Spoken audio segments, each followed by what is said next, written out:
Sir இப்போ சமீபத்தில் பார்த்தீங்கன்னா பாகுபலியில் நடித்த ராணா டகுபதி இப்போ ரொம்ப மெலிஞ்சு சுருங்கி போய் பார்க்கறதுனால அவரோட ரசிகர்கள் எல்லாருமே என்ன ஆச்சு இவருக்கு, இவர் தானா அவர் அப்படின்னு சொல்லிட்டு பயங்கர குழப்பத்தில் வந்திருக்காங்க சார். கண்டிப்பாக இப்போ வந்து நீங்கள் சொன்ன மாதிரி அவர் ராணானும் போது அவர் ஃபிசிக் வந்து ரொம்ப பேசும். இந்த பாடி பில்டிங் இண்டஸ்ட்ரின்றது ஒரு ரெகுலேட்டடே இல்லாத இண்டஸ்ட்ரியாக இருக்குது.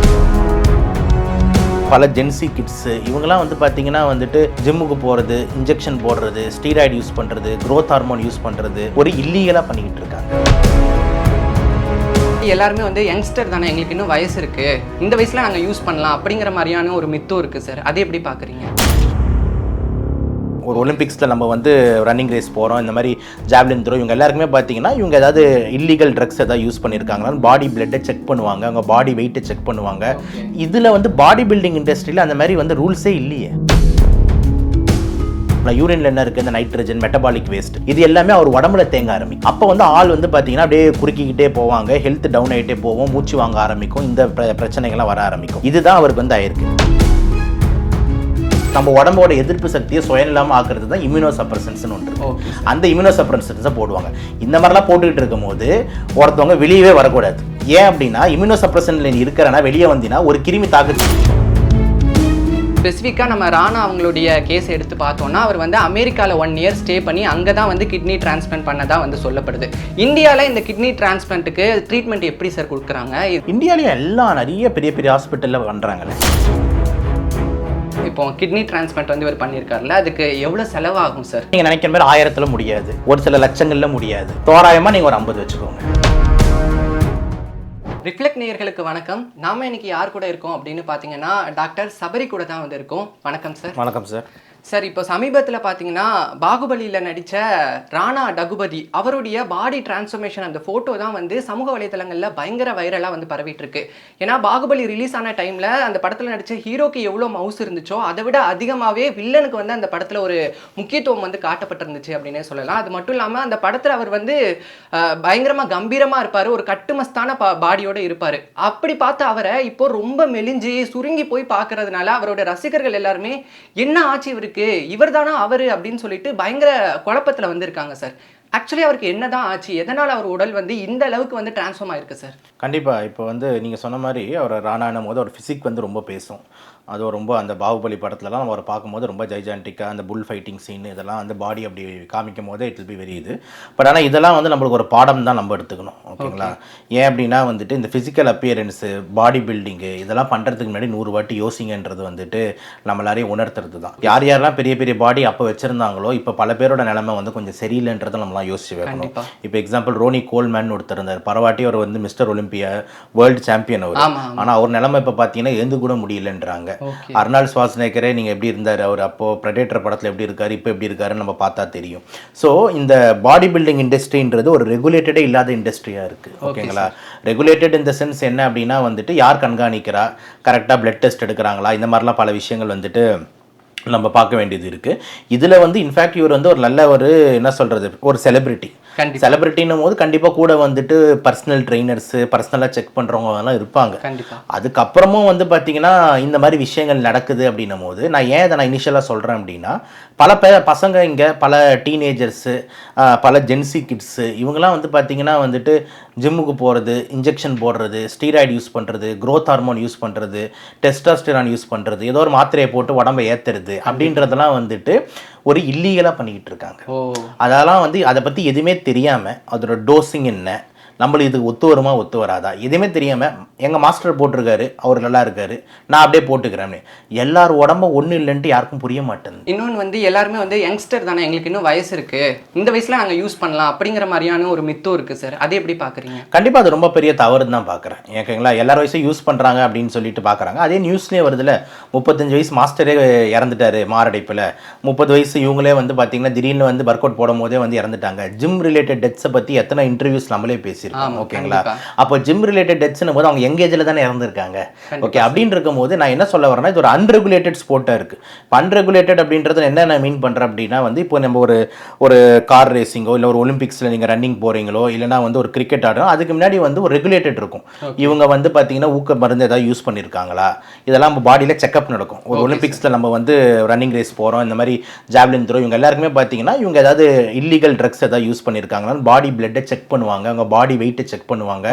இதில் வந்து பாடி பில்டிங் இண்டஸ்ட்ரியில் அந்த மாதிரி வந்து ரூல்ஸே இல்லையே. அந்த ஸ்டேஜில் வந்து யார் அழகாக இருக்காங்களோ அவன் வின்னர் அப்படின்னு இருக்கும் போது இவங்க இஷ்டத்துக்கு வந்துட்டு அன்னைக்கு ஸ்டேஜுக்கு நம்மளுக்கு இவ்வளோ பெரிய செஸ்ட் இருக்கணும், இவ்வளோ பெரிய பைசப்ஸ் இருக்கணும், இவ்வளோ பெரிய ட்ரைசப்ஸ் இருக்கணும், லேட் இப்படி பண்ணால் இப்படி வரணும், இதெல்லாம் தான் அவங்க டார்கெட்டாக இருக்குது. யாருமே வந்து பார்த்தீங்கன்னா நீங்கள் உங்கள் ஸ்டீராய்டு யூஸ் பண்ணாத பாடியாக இருக்கணும், அப்போ தான் அந்த காம்படிஷன் அப்படின்னு ரூல்ஸ் இல்லையே. ஸோ ரூல்ஸ் இல்லாதனால அன்ரெகுலேட்டட் ரூல்ஸ்ன்றதுனால இஷ்டத்துக்கு அடிச்சு தள்ளுறாங்க. ஓகேங்களா? ஏன் நான் இனிஷியலாக எடுத்தோன்னு சொல்கிறேன்னா, ராணா சார் கிட்ட இருந்து நம்ம அவருக்கு என்ன ரீசன் நடந்ததுன்றதை நம்ம பேசுவோம். பட் ஆனால் அதுக்கு முன்னாடி வந்து இனிஷியலாகவே எடுத்த உடனே ஒரு விழிப்புணர்வை போட்டு உடைக்கணும் அப்படின்றதுக்கு தான் வந்து நான் வந்து இதை இனிஷியலாக ஆரம்பிச்சிட்டேன். பட் ஆனால் இவர் கேஸுக்கு கம்மிங் டு ஈஸ் கேஸ் அவரே பேட்டி கொடுத்துருக்காரு. அவரே வந்து 2-3 இடத்துல சொல்லியிருக்காரு. என்ன அப்படின்னு பார்த்தீங்கன்னா, இந்த கிட்னி வந்து எனக்கு ரொம்ப பாதிக்கப்பட்டது, கிட்னி வந்து பாதிக்கப்பட்டு அதே மாதிரி ஹார்ட் இருதயத்தை சுற்றியும் பல கால்சிஃபிகேஷன்ஸ் ஏற்பட்டிருக்கு, இருதயத்திலிருந்து வர ரத்த குழாயெல்லாம் வந்து பாத்தீங்கன்னா ரொம்ப அழுத்தமாயிடுச்சுன்றாங்க. பார்வையுமே அவருக்கு வந்து பாதிக்கப்பட்டதா. ஆனா அது ஆமா, அது வந்து அதுக்கும் இப்ப நடந்த இந்த விஷயங்களுக்கும் சம்பந்தம் கிடையாது. ஸோ ஓகேங்களா, அது டைரக்ட் லிங்க் கிடையாது. ஸோ இந்த மாதிரி வந்து எனக்கு வந்து ஏற்பட்டிருக்கு. இதுக்கு ரீசன் என்ன அப்படின்னு பார்த்தீங்கன்னா, ரத்த கொதிப்பு ரொம்ப அதிகமாக இருந்துகிட்டு இருந்திருக்கு. நான் ரொம்ப நாளாக அதை பார்க்காம விட்டுட்டேன். ஸோ ஹை ரத்த கொதிப்பு ரொம்ப நாளாக இருக்கும் போது இதுக்கு வந்து பக்க விளைவாக என்ன இருக்கும்னா, இந்த கிட்னிங்க பாதிக்கப்படும், ஹார்ட் பாதிக்கப்படும், லிவர் பாதிக்கப்படும், எல்லா உறுப்புகளும் பாதிக்கப்படும். அப்படி இந்த ஹை பிளட் ப்ரெஷரை ஒரு மானிட்டரே பண்ணாமல் என்ன ஆயிடுச்சுன்னா, அந்த கிட்னி எல்லாம் செயலிழந்து போயிடுச்சு. அப்போ அது வந்து பார்த்தீங்கன்னா கிட்னி ஃபெயிலியர் ஆயிடுச்சு. இது பேர் தான் சிறுநீர் ஃபெயிலியர்னு சொல்லுவாங்க. சிறுநீரகம் வந்து பார்த்தீங்கன்னா பாதிப்பாயிடுச்சு. ஸோ கிட்னி ஃபெயிலியர் ஆயிடுச்சு அப்படின்னும் போது வந்து ஒரு கட்டத்துக்கு மேலே நம்ம வந்து கிட்னியை வந்து சரி பண்ண முடியாது. அப்போ என்ன ஆகும் அப்படின்னு பார்த்தீங்கன்னா, நீங்கள் டயாலிசிஸ்னு ஒரு கருவியை நம்பி தான் இருக்கிற மாதிரி ஆகிடும். அப்போ டயாலிசிஸை நம்பி நீங்கள் யோசிச்சு பாருங்க, கிட்னி ஃபெயிலியர் ஆயிடுச்சுன்னா உங்களுக்கு யூரினே சரியாக வராது. அப்போ வந்து உடம்பு வந்து பார்த்தீங்கன்னா, உடம்புல வந்து அந்த கெட்ட மெட்டபாலிக் வேஸ்ட்னு சொல்கிறல, யூரின்ல என்ன இருக்குது, இந்த நைட்ரஜன் மெட்டபாலிக் வேஸ்ட், இது எல்லாமே அவர் உடம்புல தேங்க ஆரம்பிக்குது. அப்போ வந்து ஆள் வந்து பார்த்தீங்கன்னா அப்படியே குறுக்கிக்கிட்டே போவாங்க, ஹெல்த் டவுன் ஆகிட்டே போவோம், மூச்சு வாங்க ஆரம்பிக்கும், இந்த பிரச்சனைகள்லாம் வர ஆரம்பிக்கும். இதுதான் அவருக்கு வந்து ஆயிருக்கு. ஸோ வந்து அவர் டயாலிசிஸில் எத்தனை வருஷமாக இருந்துகிட்டு இருக்க முடியும்? அப்போ வந்து காசு இருக்கிறவங்க இல்லாதவங்க டயாலிசிஸ் நம்பி இருக்கலாம். ஆனா காசு இருக்கிறவங்க அதுக்கு நிரந்தர தீர்வை நோக்கி தான் போவாங்க. அப்ப நிரந்தர தீர்வு அதுக்கு என்ன அப்படின்னு பாத்தீங்கன்னா, இந்த சிறுநீரத்தை மாத்தி வைக்கிறது, அது பேர் தான் வந்து கிட்னி டிரான்ஸ்பிளான்ட்னு சொல்லுவாங்க. ஸோ அப்போ அந்த கிட்னி டிரான்ஸ்பிளான்ட் அவர் வந்து பண்ணியிருக்காரு. ஓகேங்களா? அப்போ டிரான்ஸ்பிளான்ட் பண்றதுன்றது நம்ம நினைக்கிற மாதிரி சும்மா கடையில் போய் பகோடா சாப்பிட்றதோ இல்லைன்னா வாங்குறதோ கிடையாது. பெரிய ப்ரொசீஜர். ஸோ ஒருத்தவங்களோட கிட்னி எடுத்து இன்னொருத்தவங்களுக்கு செலுத்தி அந்த கிட்னி ஒர்க் ஆகுது அப்படின்னு ஒர்க் ஆக வைக்கிறதுன்றது பெரிய ப்ரொசீஜர். அந்த டிரான்ஸ்பிளான்ட்ல பலவிதமான சிக்கல்கள் உண்டு. அவங்க கிட்னி உங்களுக்கு பொருந்தணும், அவங்க பிளட் குரூப் இவங்களுக்கு பொருந்தணும். அந்த பொருந்தின கிட்னி வந்து வெளியே வந்து தள்ளி விட்டுறக்கூடாது உடம்பு, அதாவது ரிஜெக்ஷன் சொல்லுவாங்க, ரிஜெக்ட் பண்ணிடக்கூடாதுன்றதுக்காக இம்யூனோ சப்ரசன்ஸ் ஒன்று போடுவாங்க. இம்யூனோ சப்ரசன்ஸ்னா ஒரு எதிர்ப்பு சக்தியை குறைச்சி வைக்கிறதுக்கு. ஏன்னா எதிர்ப்பு சக்தி ஓவரா இருந்ததுன்னா புதுசா போட்ட கிட்னியை உடம்பு ஏத்துக்காது. இப்போ நீங்க யோசிச்சு பாருங்க, நீங்க அம்மா அப்பாலாம் 4 பேர் வீட்டில் இருக்கீங்க, திடீர்னு நாளையிலேருந்து நானும் உங்க வீட்டில் ஒருத்தன் வரேன்னு வச்சுக்கோங்க, உங்க வீட்டில் திடீர்னு நேரம் ஒட்ட முடியுமா? அப்ப என்ன உங்க அம்மா சொல்லுவாங்க, இவனா வேறாவன், இவனை கூட்டு வந்து இங்க உட்கார வச்சிருக்க, முதல்ல வெளியே அனுப்பு, சண்டை ஆரம்பிக்கும்ல. அந்த மாதிரி சண்டை ஆரம்பிச்சிடும். ஓகேங்களா? அப்போ வந்து என்ன பண்ணணும், உங்க எல்லாரையும் வந்து சுயநலவே அல்லாம ஆக்கிடணும். அப்பதான் நான் யாருன்னே தெரியாது. ஓகேங்களா? அந்த மாதிரி நம்ம உடம்போட எதிர்ப்பு சக்தியை சுயநலமா ஆக்குறது தான் இம்யூனோ சப்ரசன்ஸ் ஒன்று இருக்கு. அந்த இம்யூனோ சப்ரசன்ஸை போடுவாங்க. இந்த மாதிரிலாம் போட்டுக்கிட்டு இருக்கும் போது ஒருத்தவங்க வெளியவே வரக்கூடாது. ஏன் அப்படின்னா, இம்யூனோ சப்ரசன்ல நீ இருக்கிறனா வெளியே வந்தீங்கன்னா ஒரு கிருமி தாக்குச்சுன்னா நீ அவுட். ஏன்னா ஒருத்தவங்க உடம்போட எதிர்ப்பு சக்தியை நீ குறைக்கிற அப்படின்னா அப்போ வந்து நீ எந்த கிருமிக்கு வேணா நீ பாதிப்பை ஏற்படுத்தும். புரியுதா நான் சொல்றது? ஸோ அப்போ வந்து இம்யூனோ சப்ரசன்ஸ்லாம் இருக்கும் போது அவர் போய் ஆக்டிங் பண்றதோ இல்லைனா வந்து வேற ஏதாவது வேலைக்கு வெளியே வர்றதுன்றது பண்ண முடியாது. ஏன்னா கிருமிங்க வந்து அவரை தாக்கக்கூடும். அப்போ அவர் ஏசி ரூம் 4x4 ரூம்ல ஸ்டெரிலைஸ்டா கம்முன்னு உட்காந்துக்கிட்டு இருக்கணும் கொஞ்ச நாள். புரிஞ்சிருச்சா நான் சொல்றது? இந்த கிட்னி வந்து ஒத்துக்கிற வரைக்கும். இதே ரீசன்னால தான் நம்ம சூப்பர் ஸ்டார் அரசியலுக்கே வரல. தளபதி வந்துட்டாரு. சூப்பர் ஸ்டார்னா சொல்லியிருப்பாரு, நீங்க பார்த்துருப்பீங்களா இந்த ஸ்பீச் 2021 டைம் எலெக்ஷன் அப்போ வந்து, எனக்கு இங்க இவ்வளோ பெரிய தழும்பு இருக்கு, இதெல்லாம் கிருந்திலாம் மாற்றி வச்சிருக்காங்க அப்படின்ட்டு அவரே சொல்லியிருப்பாரு. நான் வந்து பார்த்தீங்கன்னா இப்போ கொரோனா டைமில் நான் வந்து வெளியே வர்றதுன்றது என் உயிருக்கு ஆபத்து. வெளியே வந்தேன் அப்படின்னா எனக்கு வந்து டாக்டருங்க பரிந்துரைச்சிருக்காங்க, நான் வந்து போய் வெளியே போனீங்கன்னா எனக்கு பிரச்சனை, தொற்று நோய் வந்துருச்சுன்னா எனக்கு பெரிய ஆபத்து, இவ்வளோ பெரிய ஆப்ரேஷன் நான் போயிருக்கேன் அப்படின்ட்டு அரசியல் விட்டு போயிட்டார். ஓகேங்களா? அப்போ ஏன் நான் சொல்ல வரேன்னா, இந்த கிட்னி டிரான்ஸ்பிளான்ட் இந்த வேலைலான்றது ரொம்ப பெரிய வேலை. சாமானியர்கள் ஒரு ஏழை எளிய மக்கள்னால அஃபோர்ட் பண்ண முடியாது. ஓகே. அதெல்லாம் வந்து பார்த்தீங்கன்னா ரொம்ப செலவுகள் அதிகமாக இருக்கக்கூடிய ஒரு விஷயம். அப்போ அதில் உடம்பு பயங்கரமாக டவுன் ஆகும். ஸோ அதனால தான் ஒரு பாடி அப்படி இருந்தேன்னா இப்படி ஆயிட்டேன் அப்படின்ற மாதிரி வந்துட்டு இவ்வளவு ஷாக்கிங் நியூஸ், இவ்வளவு நாட்களில் இவ்வளவு பிரச்சனைகள் அவர் கோத்ரூ பண்ணியிருக்காரு. ஸோ வந்து அப்படி இருந்த பல்க் பாடி இப்போ இப்படி டவுன் ஆயிடுச்சு அப்படின்னும் போது கிட்னி ஃபெயிலியருக்காக கிட்னி மாற்றிருக்காங்க. மாற்றினதுக்காக வந்து இம்யூனோசப்ரசன்ஸ் மாத்திரை போட்டுக்கிட்டு இருக்காங்க. இதெல்லாம் வந்து சாதாரணமாக நடக்குமா? பயங்கரமாக வெயிட்லெஸ் ஆக தானே செய்யும். அதனால தான் ஆளே வந்து உருகி டல்லா இருக்காரு. பாகுபலி டைம்ல 120 கிலோ இருந்ததா வந்து சொல்லப்படுது. இப்போ வந்து அப்படியே ரொம்ப சுருங்கி போயிட்டாரு. இந்த கிட்னி டிரான்ஸ்பிளான்ட் பண்றதா சொன்னீங்கல்ல சார், இவருக்குமே வந்து பண்ணியிருக்காங்க. இதோட சர்வைவல் ரேட் வந்து எவ்வளோ சார்? சர்வைவல் ரேட் நல்லா இருக்கு. ஓகேங்களா, மற்ற உறுப்புகளோட மாற்றுதலோட கிட்னிக்கு ஓரளவுக்கு நல்லாவே சர்வைவல் ரேட் இருக்கு. இப்போ எக்ஸாம்பிள் நுரையீரலில் வந்து நீங்கள் மாற்றி வைக்கிறீங்கன்னா 5 வருஷத்துக்கு வந்து கிட்டத்தட்ட ஒரு 60-70% வந்து நல்லா இருக்காங்க. நெக்ஸ்ட் 5 இயர்ஸ்க்கு 60-70% ஆஃப் த பீப்புள் நல்லா இருக்காங்க. ஆனால் கிட்னி வந்து இன்னும் நல்லா இருக்காங்க. சின்ன வயசில் கிட்னி மாற்றவங்க இன்னும் நல்லா தான் இருக்காங்க. ஸோ சர்வைவல் ரேட் வந்து ஒரு 90%க்கு மேலே இருக்குது, ஒரு 5 இயர்ஸ் சர்வைவல் ரேட். ஓகேங்களா, அதில் வந்து ஓரளவுக்கு நல்ல விஷயம் தான். கிட்னி சர்வைவல் பிரச்சனை கிடையாது. ஆனால் வந்து காஸ்ட் ஃபேக்டர், இதை பண்ணுறதுக்கான இது கிட்னி அவைலபிலிட்டி, இதெல்லாம் ஒரு பெரிய கேள்விக்குறி. இப்போ எக்ஸாம்பிள் நீங்கள் வந்து ஒரு ஏபி நெகட்டிவ் பிளட் குரூப்பில் இருக்கிற ஒரு ஆள், இன்னொரு ஏபி நெகட்டிவ் பிளட் குரூப்ல இருந்து கிட்னியை எங்கே கேட்பீங்க? புரியுதா நான் சொல்கிறேன்? எங்கே தேடுவீங்க? அப்போ இதே ஏபி நெகட்டிவ் பிளட் குரூப்லேருந்து யாராவது ஒருத்தவங்க வந்து பிரெயின் டெட் ஆகணும், கோமாவுக்கு போகணும், ஆக்சிடென்ட்லையோ எதுலையோ, அவனோட கிட்னி நல்ல கிட்னியாக இருக்கணும், அவன் ஒரு குடிகார கிட்னியாக இருக்கக்கூடாது. புரியுதா நான் சொல்கிறது? அதை மக்களுக்கு புரியணுன்றதுனால நான் அந்த லேமேன் வேர்ட்ஸை யூஸ் பண்ணுறேன். ஓகேங்களா? So it should not be an old kidney or shrunken kidney, it should be an very pure kidney. புரியுதா நான் சொல்கிறது? அந்த மாதிரி ஒரு கிட்னி உங்களுக்கு பொருந்தணும், உங்களுக்கு பொருந்தி உங்களுக்கு ஒத்து வரணும். அப்போ இவ்வளோ சிக்கல்கள் அங்கே இருக்குது. இந்த மாதிரி ஒரு விஷயங்களில் தான் வந்துட்டு நம்ம பேச என்ன ஒரு அவுட் ஆஃப் த பாக்ஸாக பார்த்தீங்கன்னா இந்த மாஃபியா அப்படின்னு சொல்றாங்க தெரியுமா? ஆர்கன் டிராஃபிக்கிங்னு பல படங்கள் வந்திருக்கு. நம்ம வடிவேலையே கூட்டிட்டு போய் அப்படியே கிட்னி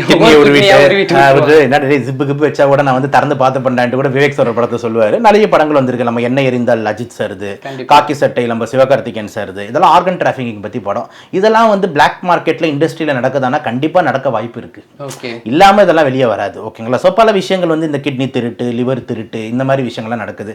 சில ஏழை மக்கள் வந்து பார்த்தீங்கன்னா ஒரு கிட்னி நான் தரம்பா, எனக்கு ஒரு 10 லட்சம் கொடுக்குறியா, அந்த மாதிரிலாம் கூட வந்து கொடுக்கலாம். இந்த மாதிரிலாம் எனக்கு இருக்கு. ஆனால் ஜென்ரலாக நான் மக்கள்கிட்ட சொல்றது என்னன்னா, இது ஒரு காஸ்ட்லி ப்ரொசீஜர். அதுக்கப்புறம் வந்து தேவையில்லாமல் வந்து நீங்கள் நிறைய செலவுகள் பண்ணுற மாதிரி இருக்கும், நிறைய சிக்கல்கள் இருக்குன்றதுனால வந்துட்டு டிரான்ஸ்பிளான்ட் லெவலுக்கு போகாமல் இருக்கிறதுக்கு என்ன வழின்றத நம்ம பார்க்கணும். சார், நீங்கள் சொல்லியிருந்தீங்க கிட்னி டிரான்ஸ்பிளான்ட் பண்ணுறவங்களுக்கு வந்து இன்ஃபெக்ஷன் வந்து அதிகமாக லைட்டாக இருந்தாலுமே வந்து பெரிய அளவில் பாதிப்பை ஏற்படுத்தும் அப்படின்னு சொல்லிட்டு. ஸோ இப்போ இனிமேல் அவர் வெளியில் வந்து ஆக்ட் பண்ணுறதுக்கான சான்சஸ் இருக்கா இதுக்கப்புறமா? கண்டிப்பாக வந்துட்டு கொஞ்சம் ரொம்ப நாளுக்கு அப்புறம் பாடி ஸ்டெபிலைஸ் ஆக ஆரம்பிக்கும். ஓகேங்களா? அப்போ அந்த இம்யூனோ சப்ரசன்ட்டோட டோஸுங்களை குறைக்க ஆரம்பிப்பாங்க. நம்மளோட எதிர்ப்பு சக்தியெல்லாம் வந்து கம்மியாக வச்சுக்கிறதுக்குன்னு ஒரு மருந்து போடுவாங்கன்னு சொன்னல, அந்த மருந்துங்களோட எண்ணிக்கைகளை குறைக்க ஆரம்பிப்பாங்க. ஸோ முன்னாடி ஒரு 10 mg போடுறவங்க அப்புறம் 5 mg 2 mg 1 mgக்கு அந்த மாதிரி கொண்டு கம்மி பண்ணிட்டு வருவாங்க. ஸோ இம்யூனோ சப்ரசன்ட்டோட டோஸுங்களை வந்து கம்மி பண்ணும் போது உங்களுக்கு வந்து எப்படி ஒத்து வருதுன்னு பார்த்துக்கிட்டு அப்புறம் தடுப்பூசிகளாக போட்டுக்கிட்டு முதல்ல ஒரு வருஷம் இயல்பு வாழ்க்கையில் வந்துட்டு நடமாடிக்கிட்டு தடுப்பூசிங்க போடுறது ரொம்ப முக்கியம் இந்த மாதிரி பேஷண்ட்ஸுக்கு. இந்த டிரான்ஸ்பிளான்ட் தடுப்பூசினும் போது ஏன்னா பல வைரஸ்கள் வெளியே இருக்குது. ஸோ வந்து இந்த பன்னிக்காய்ச்சல் வைரஸ் ஊசி, கொரோனா வைரஸ் ஊசி, நிமோனியாவோட தடுப்பூசி, இந்த மாதிரி நிறைய தடுப்பூசிகளாம் இவங்க போட்டுக்க வேண்டியது இருக்கும். இதெல்லாம் போட்டுக்கிட்டு அவங்க நடமாடலாம். ஓகேங்களா? ஸோ இமீடியட்டாக இல்லாமல் ஒரு 1-2 இயர்ஸ் அவங்க பாடியில அடாப்ட் ஆகிடுச்சு. இப்போ இந்த கிட்னியை நீங்கள் ஏற்றுக்கிட்டீங்க, என்ன வந்து உங்கள் வீட்டில் ஒரு ஆளாக இப்போ ஏற்றுக்கிட்டீங்கன்னும் போது அதுக்கப்புறம் நான் என் செயல்பாடில் உங்ககிட்ட உரிமையெல்லாம் கொண்டாட ஆரம்பிக்கும் போது நம்ம வந்து நார்மல் வரைக்கும் போகலாம். Okay sir. அதே மாதிரி ஸ்பெசிஃபிக்காக நம்ம ராணா அவங்களுடைய கேஸ் எடுத்து பார்த்தோம்னா அவர் வந்து அமெரிக்காவில் 1 year ஸ்டே பண்ணி அங்கே தான் வந்து கிட்னி டிரான்ஸ்பிளான்ட் பண்ணதா வந்து சொல்லப்படுது. இந்தியாவில் இந்த கிட்னி டிரான்ஸ்பிளான்ட்டுக்கு ட்ரீட்மெண்ட் எப்படி சார் கொடுக்குறாங்க? இதோட ஸ்கோப் இந்தியாவில் எவ்வளோ இருக்கு? இந்தியாவிலே எல்லாம் நிறைய பெரிய பெரிய ஹாஸ்பிட்டலில் பண்ணுறாங்களே, ஈஸியான சர்ஜரி ஆயிடுச்சு. பல ஃபாரினர்ஸ் இந்தியாவில் வந்து இந்த கிட்னி மாற்றிட்டு போகிறாங்களே. கல்ஃப் கண்ட்ரீஸ்க்குலாம் இந்தியா தான் ஹப்பு. பங்களாதேஷ், பாகிஸ்தானு, இந்த மாதிரி ஏஷியன் கண்ட்ரீஸ்க்கும் சரி, அதே மாதிரி கல்ஃபில் இருக்கக்கூடிய நம்மளோட Saudi, Bahrain, Oman, Qatar, okay, இந்த துபாய், இவங்க எல்லாரும் இருக்கிற துபாய் ஷேக்குங்க எல்லாருமே வந்து பார்த்தீங்கன்னா இந்தியாவில் தான் வந்து மாற்றிக்கிறாங்க. ஏன்னா இந்தியாவில் வந்து சீப்பாக இருக்குது. அதே மாதிரி வந்து ஓரளவுக்கு வந்து ஈஸியாக முடியுது ப்ராசஸ்ஸு. அந்த ஃபார்மாலிட்டிஸ் ஒர்க்லாம் வந்துட்டு இந்த வெஸ்டர்ன் கண்ட்ரிஸ் மாதிரி கொஞ்சம் டஃப்பாக இல்லை அப்படின்ட்டு தான் வந்துட்டு இருக்கு. இந்தியாவில் பல நிறுவனங்கள் வந்து பண்ணுறாங்க. டாப் மருத்துவமனைகள்னு சொல்லுவோம்ல, ஒரு சில பேர்கள்லாம் இருக்குல்ல, அவங்க எல்லாருமே பண்ணுறாங்க. ஸோ சென்னை ஒரு இம்பார்ட்டன்ட் ஹப்பு, ஹைதராபாத் ஒரு இம்பார்ட்டன்ட் ஹப்பு, அதுக்கப்புறம் மும்பை ஒரு இம்பார்ட்டன்ட் ஹப்பு, டெல்லி ஒரு இம்பார்ட்டன்ட் ஹப்பு, ஒரு 4-5 மெட்ரோபாலிட்டன் சிட்டிஸில். அதில் சென்னையில் வந்து பார்த்தீங்கன்னா ஒரு 2-3 பிரபலமான மருத்துவமனைகள் கிட்னி டிரான்ஸ்பிளான்ட்டை வந்துட்டு லெஃப்ட் அண்ட் ரைட் வந்து பண்ணுறாங்க அப்படின்றது தான் நம்ம வந்து பார்க்க வேண்டியது இருக்கு. ஆனா இவர் ஏன் இங்க பண்ணாம அமெரிக்காவுக்கு ஓடினாரு அப்படின்றது வந்து மோஸ்ட்லி ஒரு செலிபிரிட்டி. ஓகேங்களா, பண்ணா வெளியில தெரியும், கண்டிப்பா தெரியும். நம்ம ஒரு இப்போ இங்க யோசிச்சு பாருங்க, பிரபல மருத்துவமனையில இவர் வந்து கிரீம்ஸ் ரோட்ல அட்மிட் ஆயிருக்காருன்னு வச்சுக்கோங்க. எல்லா ஃபேன்ஸ்களும் வந்துட்டு ராணா இங்க தான் இருக்காருண்டா, ராணா இங்க தான் இருக்காருன்னு கசிய ஆரம்பிச்சோம். ஈஸியா கசிய ஆரம்பிச்சு அங்க டாக்டருங்க சொல்லலாம் கூட. அப்புறம் அது கீழே வேலை பார்க்குற வார்ட் பாய், கீழே வேலை பார்க்குற நர்ஸுங்க, சிஸ்டருங்க ஏதாவது வெளியே போய் ஒரு பேச்சுகள் வர ஆரம்பிக்கும். அப்புறம் ஊடகங்களுக்கு பரவ ஆரம்பிக்கும். அப்புறம் அங்க ஃபேன் பேஸ் தான். அப்போ இவர் அந்த சலசலப்பே வேண்டாம், ஊரை விட்டு ஓடுறா அப்படின்னு சொல்லிட்டு இங்க இந்த இந்தியா விட்டு நம்ம யூஎஸ் போயிட்டோம்னா அங்க நம்ம வந்து ஒரு புதுவாள் மாதிரி, அங்க யாரும் வந்து இவர் ராணாவா அப்படின்னு பார்க்க மாட்டாங்க, யாரோ அப்படின்ற மாதிரி தான் பார்ப்பாங்க. அதனாலதான் அவர் போயிருப்பாரு நம்புறேன் சார். அதே மாதிரி இப்போ பேக் டு நம்ம ராணா டாபிக்கு வந்தோம்னா, இப்போ நடிகர்கள் அப்படின்னு எடுத்துக்கிட்டாலே பெரும்பாலும் அவங்க வந்து ஃபேமஸா இருக்கனால அவங்களுக்கு வர நோயெல்லாம் வந்து பெருசா பேசப்படுதா, இல்ல வந்து நடிகர்களுக்கு இந்த மாதிரி நோய்கள் வந்து வருதா அப்படின்னு வந்து ஒரு கேள்விக்குறி வருது. குறிப்பா இப்ப பாத்தீங்கன்னா சமந்தாக்கு வந்து மயாசிட்டிஸ் வந்து வந்திருந்துச்சு. அதே மாதிரி அதுக்கு அடுத்ததா இப்ப ரோபோ சங்கர் வந்து சமீபத்துல ஹார்ட் அட்டாக் மூலமா உயிரிழந்திருந்தாரு. இந்த மாதிரி நடிகர்களுக்கு நோய்கள் வரதுக்கான காரணம் என்ன நீங்க நினைக்கிறீங்க? இப்ப நான் வந்து என்ன சொல்றேன்னா வந்து நடிகர்களுக்கு அந்த நோய்கள்னால இறக்குறாங்கன்றதுனால தான் அந்த நோய்கள் அதிகமா பேசப்படுது. அவ்வளோதான். அது ஒரு விழிப்புணர்வாக எடுத்து நம்மளாம் வந்து மக்களுக்கு சொல்கிறோம். அவ்வளோதான். இந்த சாமானிய மனிதர்கள் எவ்வளோ பேர் வந்து இதே சேம் ப்ராப்ளம்னால இறக்குறாங்க.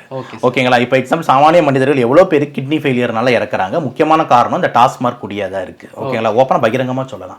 பல பேர் வந்து இப்போ ரோபோ சங்கர் சாரே பார்த்தீங்கன்னா லிவர் ரிலேட்டடு, கலாபவன் மணி சார் லிவர் ரிலேட்டடு, இந்த லிவர் ப்ராப்ளம்ஸ்லாம் கூட வந்து பார்த்தீங்கன்னா நிறைய டைம் வந்து இந்த ஆல்கஹால் தான் மெயின் ஃபேக்டராக வந்து இருக்குது. ஸோ அப்புறம் அதை தாண்டி சிகரெட் ஸ்மோக்கிங்கு, லைஃப் ஸ்டைல், இது எல்லாமே இருக்குது. ஸோ இப்போ இதெல்லாம் நம்ம பேசும்போதெல்லாம் மக்களுக்காக நம்ம பேசுறதுனால பெருசாக வந்து கவனிக்கிறது இல்லை. ஒரு செலிபிரிட்டி வந்து வச்சு லிங்க் பண்ணி நம்ம வந்து மக்களுக்கு அதே வச்சு ஒரு அவேர்னஸ் கொடுக்க முடியுமா தான் நானும் வந்து இன்டர்வியூஸ்ல வந்து என்னோட டார்கெட் பண்ணுவேன். ஸோ இவங்களை வச்சா இவங்களோட போட்டோ போட்டா அதுல ஒரு 10,000 பேர் 20,000 பேர் பார்த்தாங்கன்னா அந்த 10,000 20,000 பேர் வந்து உங்க போட்டோக்காக வந்து பார்ப்பாங்க. ஆனா கண்டென்ட் எல்லாம் மக்களுக்காக தான் இருக்கும். ஸோ இவங்களோட ஹெல்த்தை வச்சு நம்ம என்ன கத்துக்க முடியும், இவங்க இப்படி ஆச்சுன்னா அந்த நோயை பத்தி அந்த அவேர்னஸ் இன்னும் எப்படி கிரியேட் பண்ண முடியும், இவ்வளவுதான் நம்மளோட மோட்டோவா இருக்கு. ஏன்னா உங்க சேனலுக்கு இதை சொல்றேன்னா பல பேர் என்கிட்ட சொல்லுவாங்க, என்ன சார் யார் செத்தாலும் நீங்க வந்து சும்மா ஏதாவது பேசிட்டு இருக்கீங்க, நீங்க வந்து நான் இப்ப என்கிட்ட வந்து அவங்களுக்குலாம் என்னோட பதில் என்னன்னா வந்துட்டு மத்தவங்க செலிபிரிட்டியை வச்சுட்டு பேசுறதுக்கு ஒண்ணு இல்லை, மக்களுக்காக தான் பேசுறோம். ஒரு விஷயத்தை வந்து நான் சும்மா ஆரம்பிச்சு அந்த கிட்னி ஃபெயிலியர்னு பேசினா யாரும் கேட்க மாட்டாங்க. ஆனா ராணா சாருக்கு இந்த மாதிரி கிட்னி ஃபெயிலியர்னா என்ன ஆச்சு, ராணா சாருக்கு கிட்னி ஃபெயிலியர்ன்றாங்க போது அப்ப இந்த பாடி பில்டிங் பத்தி, அப்ப இந்த ஸ்டீராய்டை பத்தி, அப்ப இந்த growth ஹார்மோனை பத்தி பேசும்போது அப்ப கிட்னி ஃபெயிலியர்னா என்ன, அதோட டிரான்ஸ்பிளான்ட்னா என்ன, எவ்வளவு செலவுகள் ஆகும், குடிக்கிற பழக்கனால என்ன பிரச்சனை, அப்ப இதெல்லாம் முன்கூட்டியே நம்ம நிறுத்தணும் அப்படின்ற மாதிரி ஒரு விழிப்புணர்வு போய் மக்கள் கிட்ட சேருது. அதுக்காக தான் நம்மளும் பேசுறோம். இப்போ கிட்னி டிரான்ஸ்பிளான்ட் வந்து இவர் பண்ணியிருக்காருல, அதுக்கு எவ்வளவு செலவாகும் சார்? அப்ராக்சிமேட்டா வந்துட்டு ஹாஸ்பிட்டல் கொஞ்சம் வேரி ஆகலாம். பட் ஆனா கண்டிப்பா நீங்க நினைக்கிற மாதிரி 1000ல முடியாது. நீங்க நினைக்கிற மாதிரி வந்துட்டு ஒரு சில லட்சங்கள்ல முடியாது. புரியுதா நான் சொல்றது? பல லட்சங்கள் ஆகும். ஓகேங்களா, தோராயமா நீங்க ஒரு 50 வச்சுக்கோங்க. ஓகேங்களா, தோராயமா 50. நான் என்ன சொல்ல வரேன்னா ஆப்ரேஷனு, நம்ம அட்மிஷனு, அப்புறம் ஆப்ரேஷனுக்கு அப்புறம் ஐசியூல இருக்கணும், கண்காணிப்புல இருக்கணும், மருந்து செலவு, லேபு செலவு, டாக்டர் செலவு, எல்லா செலவு அப்படின்னு எடுத்துக்கிட்டீங்கன்னா கூட வந்துட்டு ஒரு 40-50 கிட்டத்தட்ட ஆயிடும். அது ஒரு கேஸ் வேரி ஆகும் ஒரு ரேஞ்சில். அடுத்த மக்களால எப்படி யோசிச்சு பார்க்க முடியும். அதனால தான் நான் வந்து சொல்றேன் ஒரு 50 லட்சம் 40 லட்சம்ன்றது எல்லாருனாலையும் அஃபோர்ட் பண்ண முடியாது. நான் சொல்றது ஒரு பேசிக் அமௌண்ட். ஓகேங்களா, இந்த மாதிரி ஆகும். சில complicated cases, rare blood group, இதுனா செலவுகள் கூடவும் செய்யலாம். ஓகேங்களா, அதனால வந்து தோராயமா 50 லட்சத்தை வச்சுக்கிட்டு எங்க 50 லட்சம் தான் நம்மளால ஒரு வீட்டை வாங்கிட்டு நிம்மதியா படுத்துக்க மாட்டானா. ஓகேங்களா, ஸோ அதனால ஒரு சாமானிய மக்கள் வந்து பாத்தீங்கன்னா வந்துட்டு ஒரு 1000 ரூபாய் உதவித்தொகையை நம்பி வந்து இருக்காங்க. ஒரு டெய்லி ஒரு வேலைக்கு போயிட்டு வராங்க. அந்தந்த மாசம் ஒரு 15,000 20,000 இருந்தா பெரிய விஷயம்ன்றாங்க. அப்ப அந்த மாதிரி இருக்கிறவங்க எப்படி 50 லட்சத்தை செலவு பண்ண முடியும்? அதனாலதான் சொல்ற வருமுன் காப்பும் நல்லது. கண்டிப்பா சார். ஸோ எங்களுக்காக நிறைய விஷயங்கள் வந்து நீங்க பகிர்ந்துக்கிட்டீங்க. ரொம்ப நன்றி சார். நன்றி சார்.